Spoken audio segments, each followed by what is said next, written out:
Ever feel like your ability to just focus is completely shot? Yeah, you're not alone.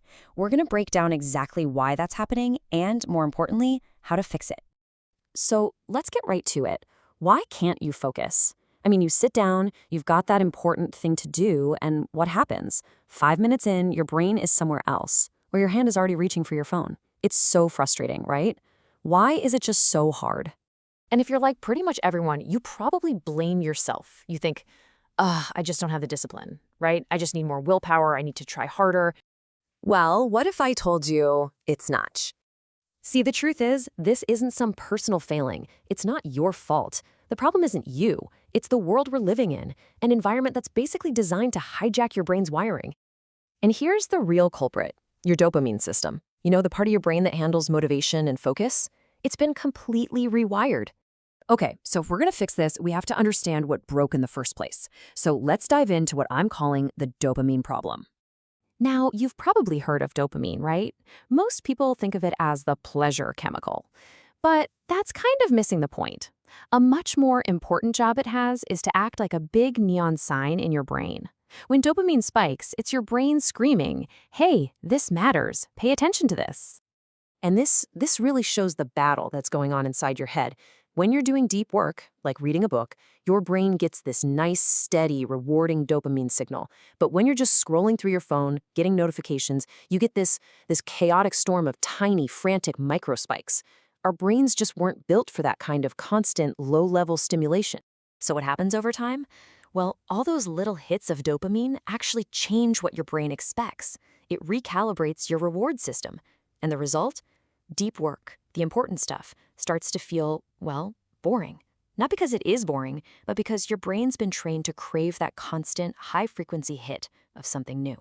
Okay, so this rewiring isn't just some vague feeling of being distracted. It's actually causing some real, specific damage to how your brain works. Let's look at how your brain suffers. We're going to look at three big things here: dopamine fragmentation, the cost of constantly switching tasks, and something you've probably felt, a total intolerance for boredom. Okay, first up, context switching cost. This is a big one. Every single time you jump from one thing to another, from your document, your email, to a quick text and back again, your brain has to slam on the brakes, shut down one whole set of mental programs, and then boot up a totally new one. And guess what? That takes a ton of energy. And you know what that feels like in practice? It feels like being busy. You got to the end of the day, you're totally exhausted, you feel like you've been running a marathon, but when you look at what you actually accomplished, you realize you were just spinning your wheels, constantly restarting your attention instead of ever really getting into a flow. And check this out, scientists have a name for this. They call it attention residue. It's wild. Even after you switch to a new task, a big chunk of your brain, like 30%, is still thinking about the last thing you were doing. You're never really 100% there. It's like you're dragging these little ghosts of your past tasks with you all day.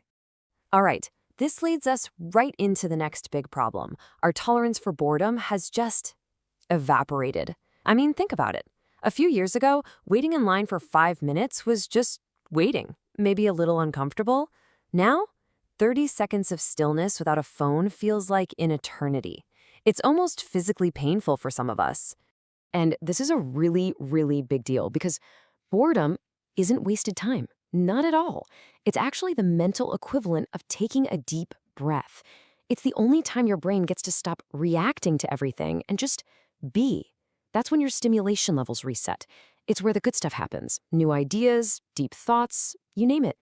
Okay, so that was a little doom and gloom, I know. But here's the good news, and it's really good news. Your brain is not permanently broken. It's just out of shape. And you can train it. So let's get into the attention recovery plan. And the plan is actually super simple. It's basically the exact opposite of what got us into this mess. Step 1, we're going to reduce stimulation. Step 2, we'll practice monotasking, doing one thing at a time. And step 3, this might sound crazy, we're going to purposefully bring boredom back into our lives.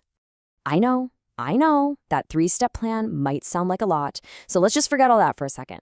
Let's boil it down to something you can literally do like right after this. Let's talk about your first 20 minutes. That's it, 20. Just 20 minutes. This is where you start. It's not a huge commitment, right?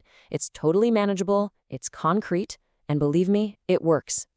So here's the game plan. It's simple. First, pick one task, just one. Second, set a timer for 20 minutes. And third, and this is the absolute key, for those 20 minutes, there's no switching. Zero. No notifications, no let me just quickly check my email, no phone, nothing. Just you and the task. And I'll be honest, it's gonna feel weird at first, maybe even hard. But that feeling, that's the feeling of your brain actually building new muscle. And that really brings us to the core idea here. The one thing I really want you to take away. Focus isn't like a lost set of keys that you just find. It's a muscle that you have to train. Your attention span didn't just vanish into thin air. It was trained away from you by an environment that rewards jumping from one new thing to the next. So think about this. Your environment is training your attention 24/7, whether you like it or not. The only question left is, are you going to be the one doing the training?